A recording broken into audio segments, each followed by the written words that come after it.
ভুলেই গেছেন বহু আগে, কারণ জনগণ আপনাদেরকে নির্বাচিত করে নাই। 14 সালের নির্বাচনে 154 জন বিনা ভোটে পাস, 18 সালের নির্বাচনে রাতের বেলা খালাস, আর 24 সালের নির্বাচনে আমি আর ডামি। এই অবস্থায় নির্বাচন করেছে আওয়ামী লীগ।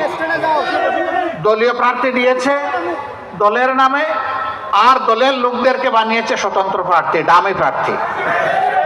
এইভাবে তারা নির্বাচনকে তামসার বস্তুতে পরিণত করেছিল।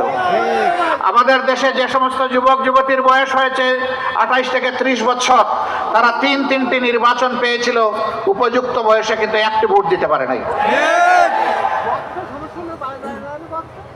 আর যারা বয়স্ক ছিলেন তারা জীবনে কখনো ভোট দিতে পারলেও এই সময় ভোট দিতে পারেন নাই। এমনকি মনের দুঃখে ভোটের এই করা দেখে আওয়ামী লীগের লোকেরাও ভোট দিতে যায় নাই, তারাও তাদেরকে ঘৃণা করেছে। আওয়ামী লীগের ওই সমস্ত দুর্বৃত্তদের কথা আমি বলছি না, যারা মানুষকে জুলুম করেছে, মানুষের উপর জুলুম করে কষ্ট দিয়েছে, আমি তাদের কথা বলছি না। তাদেরও নিরীহ কিছু সমর্থক থাকতে পারে, আমি ওদের কথা বলছি। 2014 সালের নির্বাচনে 147টি সেন্টারে একটা মানুষও ভোট দিতে যায়নি। 18 সালের নির্বাচনে অনুরূপ একই দৃশ্য দেখা গেছে। ছাগল কুকুরকে ভোট সেন্টারের সামনে নির্বিঘ্নে প্রশান্তির সাথে ঘুমাতে দেখা গেছে, সেখানে মানুষ যায়নি।